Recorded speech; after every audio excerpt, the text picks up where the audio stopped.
జై శ్రీకృష్ణ. శ్రీ బిల్వమంగళాచార్య విరచితం శ్రీ గోవింద దామోదర స్తోత్రం. అగ్రే కురుణాం అధ పాండవానాం దుశ్శాసనేనాహృతవస్త్రకేశ కృష్ణా తదాక్రోశధనన్యనాథ గోవింద దామోదర మాధవేతి. శ్రీకృష్ణ విష్ణు మధుకైటభారే భక్తానుకంపిన్ భగవన్మురారే త్రాయస్వ మాం కేశవలోకనాథ గోవింద దామోదర మాధవేతి. విక్రేతు కామా కిల గోపకన్యా మురారి పాదార్పిత చిత్తవృత్తి దధ్యాదికం మోహవశాదవోచద్ గోవింద దామోదర మాధవేతి. ఉలూఖలే సంభృతతండులాంశ్చ సంఘట్టయంత్యో ముసలైః ప్రముగ్ధః గాయంతి గోప్యో జనితానురాగాః గోవింద దామోదర మాధవేతి.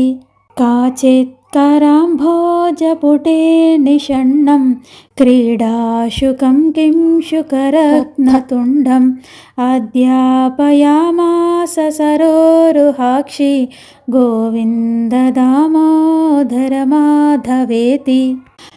गृहे गृहे गोपवधू समूहः प्रतिक्षणं पञ्जरसारिकाणां स्खलद्गिरं वाचयितुं प्रवृत्तः गोविन्द दामोदर माधवेति. पर्यङ्किका भाजमलं कुमारं प्रस्वापयन्त्यो किल गोपकन्याः जगुः प्रबन्धं स्वरतालबन्धं गोविन्द दामोदर माधवेति. रामानुजं वीक्षणकेलिलोलं गोपी गृहीत्वा नवनीतगोलम् आबालकं बालकमाजुहाव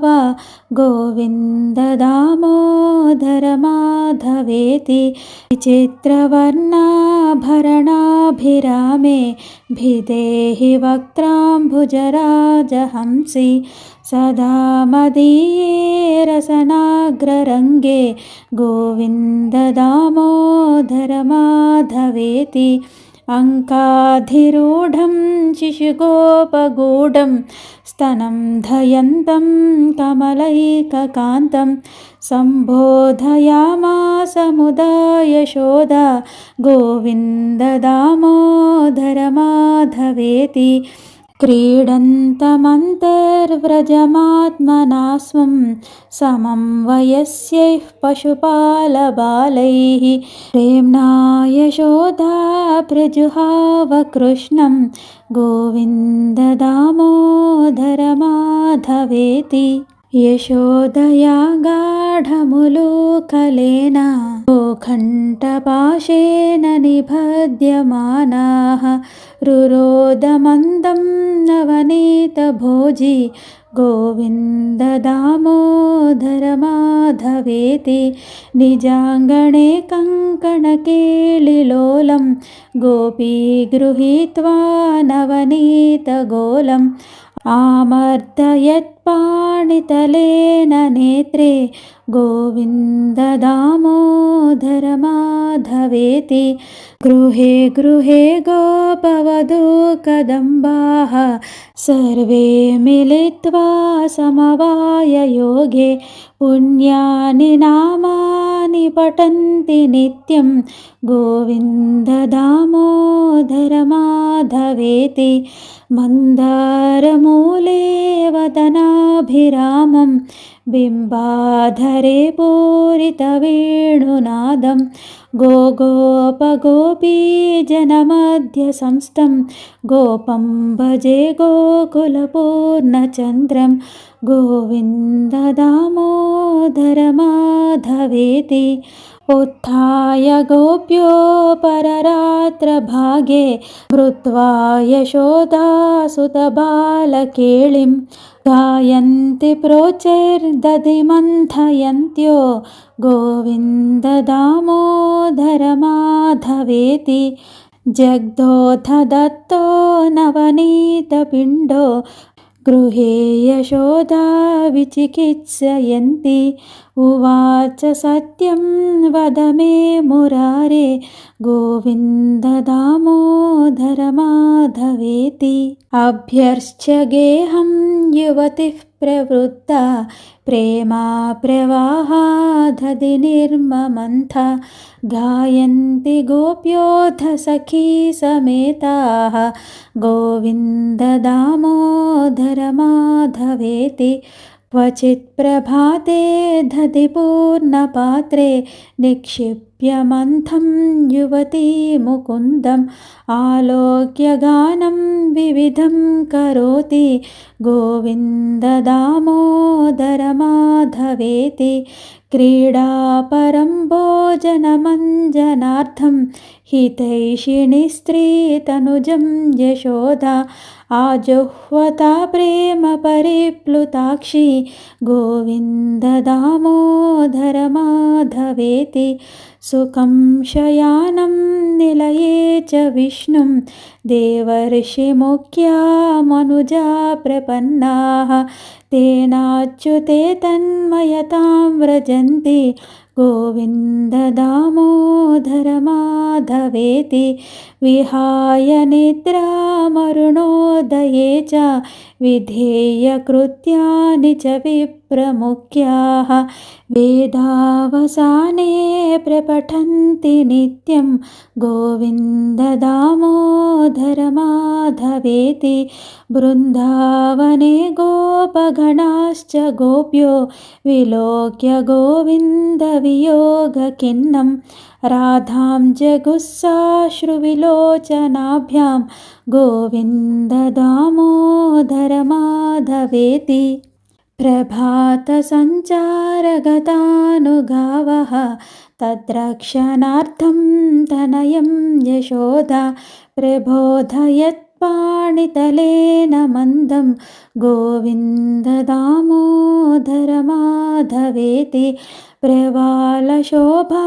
इव दीर्घकेशा वाताम्भुपर्णाशनपूतदेहाः मूले तरुणां मुनयः पठन्ति गोविन्द दामोदर माधवेति एवं ब्रुवाणा विरहातुरभृशं व्रजश्रियः कृष्णविषिक्तमानसाः विसृज्य लज्जां रुरुदु स्म सुस्वरं गोविन्द दामोदर माधवेति गोपी कदाचिन्मणिपिञ्जरस्थं शुकं वचो वाचयितुं प्रवृत्ता आनन्दकन्दं व्रजचन्द्रकृष्ण गोविन्द दामोदर माधवेति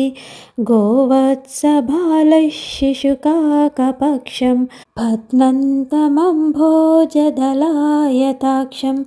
उवाच माता चुबुकं गृहीत्वा गोविन्द दामोदर माधवेति प्रभातकाले वरपल्लवौघ गोरक्षणार्थं धृतवेत्रदण्डाः अकारयामासुरनन्तमाद्यं गोविन्द दामोदर माधवेति जलाशये कालियमर्दनाय यदा कदम्बादपतन्मुरारिः गोपाङ्गनश्चुक्रुशुरेत्य गोपाः गोविन्द दामोदर माधवेति अक्रूरमासाद्य यदा मुकुन्दश्चापोत्सवार्थं मधुरां प्रविष्टः तदा स पौरैर्जयतीत्यभाषि गोविन्द दामोदर माधवेति कंसस्य दूतेन यदैव नीतो वृन्दावनान्ताद्वसुदेवसूनुः रुरोद गोपीभवनस्य मध्ये गोविन्ददामोदरमाधवेति सरोवरे कालियनागबन्धं शिशुं यशोदातनयं निशम्य चक्रुल्लुटन्त्यः पथिगोपबाला गोविन्ददामोदरमाधवेति अक्रूरयाने यदुवंशनाथं सङ्घच्यमानं मधुरां निरीक्ष्य ऊचुर्वियोगात् किल गोपबाला गोविन्ददामोदरमाधवेति चक्रन्दगोपीनलिनीवनान्ते कृष्णेन पीनाकुसुमेशयाना प्रफुल्लनीलोत्पललोचनाभ्यां गोविन्ददामोदरमाधवेति मातापितृभ्यां परिवार्यमाणा गेहं प्रविष्टा विललापगोपी आगत्य मां पालय विश्वनाथ गोविन्ददामोदरमाधवेति वृन्दावनस्थं हरिमाशु बुद्ध्वा गोपीगता कापि वनं निशायां तत्राप्यदृष्ट्वातिभयादवोचद् गोविन्ददामोदरमाधवेति सुखं शयानानिलये निजेऽपि नामानि विष्णोः प्रवदन्ति मर्त्याः ते निश्चितं तन्मयतां व्रजन्तो गोविन्ददामोदरमाधवेति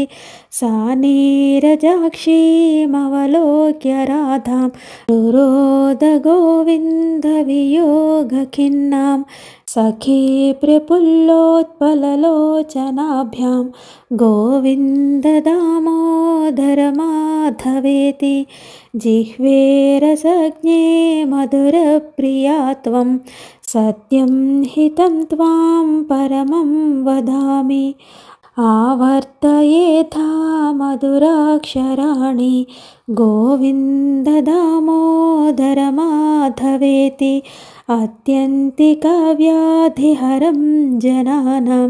चिकित्सकं वेदविदो वदन्ति संसारतापत्रयनाशबीजं गोविन्ददामोदरमाधवेति ताताज्ञया गच्छति रामचन्द्रे सलक्ष्मणेरन्यचये ससीते चक्रन्दरामस्य निजा जनित्री गोविन्ददामोदरमाधवेति एकाकिनी दण्डककाननान्तात् सानीयमाना दशकन्धरेण सीता तदा क्रन्ददनन्यनाथ गोविन्ददामोदरमाधवेति रामाद्वियुक्ता जनकात्मजा सा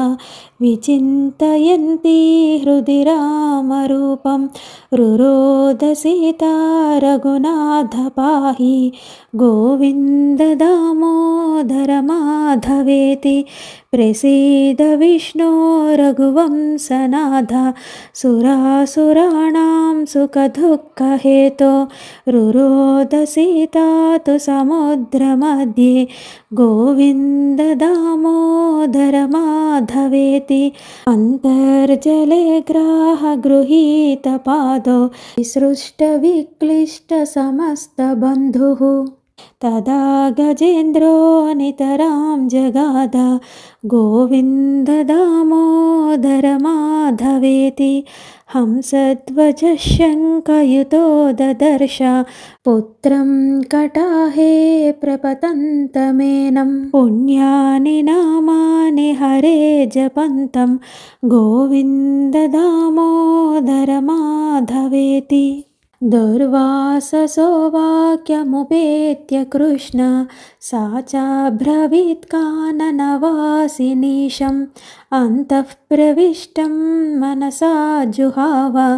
गोविन्द दामोदर माधवेति ध्येयः सदा योगिभिरप्रमेयः चिन्ताहरश्चिन्तितपारिजातः करावलम्बं मम देहि विष्णो गोविन्द दामोदर माधवेति संसारकूपे पतितोऽद्यगाधे मोहान्धपूर्णे विषयाभितप्ते करावलम्बं मम देहि विष्णो गोविन्द दामोदर माधवेति त्वमेव याचे मम देहि जिह्वे समागते दण्डधरे कृतान्ते वक्तव्यमेवं मधुरं सुभक्त्या गोविन्द दामोदर माधवेति भजस्व मन्त्रं भवबन्धमुक्त्यै जिह्वे रसज्ञे सुलभं मनोज्ञं वैपायनाद्यैर्मुनिभिः प्रजप्तं गोविन्द दामोदर माधवेति गोपालवंशीधररूपसिन्धो लोकेश नारायण दीनबन्धो उच्चैश्वरैस्त्वं वद सर्वदैव गोविन्द दामोदर माधवेति जिह्वे सदैवं भज सुन्दराणि नामानि कृष्णस्य मनोहराणि समस्तभक्तार्तिविनाशनानि गोविन्द दामोदर माधवेति गोविन्द गोविन्द हरे मुरारे गोविन्द गोविन्द मुकुन्द कृष्ण गोविन्द गोविन्द रदाङ्गपाणे गोविन्द दामोदर माधवेति सुखावसाने त्विदमेव सारं दुःखावसाने त्विदमेव गेयं देहावसाने त्विदमेव जाप्यं गोविन्द दामोदर माधवेति दुर्वारवाक्यं परिगृह्य कृष्ण मृगीव भीतात् कथंचित् सभा प्रविष्टा मनसा जुहाव गोविन्द दामोदर माधवेति श्रीकृष्ण राधा वर गोकुलेश गोपाल गोवर्धन नाथ विष्णु जिह्वे पिबस्वामृतमेतदेव गोविन्द दामोदर माधवेति श्रीनाथ विश्वेश्वर विश्वमूर्ते श्रीदेवकी नन्दन दैत्यशत्रु जिह्वे पिबस्वामृतमेतदेव गोविन्द दामोदर माधवेति गोपीपते कंसरिपो मुकुन्द लक्ष्मीपते केशव वासुदेव जिह्वे पिबस्वामृतमेतदेव गोविन्द दामोदर माधवेति गोपीजनाह्लादकरव्रजेश गोचारणारण्यकृतप्रवेश जिह्वे पिबस्वामृतमेतदेव गोविन्द दामोदर माधवेति प्राणेश विश्वम्भरकैटभारे वैकुण्ठनारायण चक्रपाणे जिह्वे पिबस्वामृतमेतदेव गोविन्द दामोदर माधवेति हरे मुरारे मधुसूदनाद्य श्रीराम सीतावर रावणारे जिह्वे पिबस्वामृतमेतदेव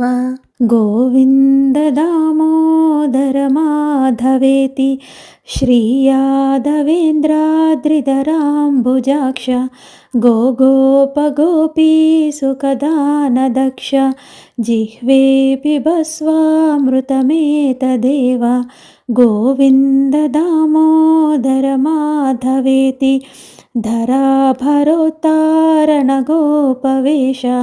विहारलीलाकृतबन्धुशेष जिह्वे पिबस्वामृतमेतदेव गोविन्द दामोदर माधवेति बकीबकाघासुरधेनुकारे केशे तृणावर्तविघातदक्ष जिह्वे पिबस्वामृतमेतदेव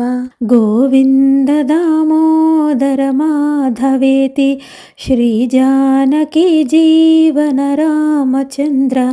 निशाचरारे भरताग्रजेश जिह्वे पिबस्वामृतमेतदेव गोविन्द दामोदर माधवेति नारायणान्त हरे नृसिंह प्रह्लाद बाधा हर हे कृपालो जिह्वे पिबस्वामृतमेतदेव गोविन्द दामोदर माधवेति लीलामनुष्याकृतिरामरूप प्रतापदासीकृत सर्वभूप जिह्वे पिबस्वामृतमेतदेव गोविन्द दामोदर माधवेति श्रीकृष्ण गोविन्द हरे मुरारे हे नाथ नारायण वासुदेव जिह्वे पिबस्वामृतमेतदेव गोविन्द दामोदर माधवेति वक्तुं समर्थोऽपि न वक्ति कश्चित् अहो जनानां व्यसनाभिमुख्यं जिह्वे पिबस्वामृतमेतदेव गोविन्द दामोदर माधवेति శ్రీ గోవింద దామోదర స్తోత్రం సమాప్తం. జై శ్రీకృష్ణ. హరే కృష్ణ.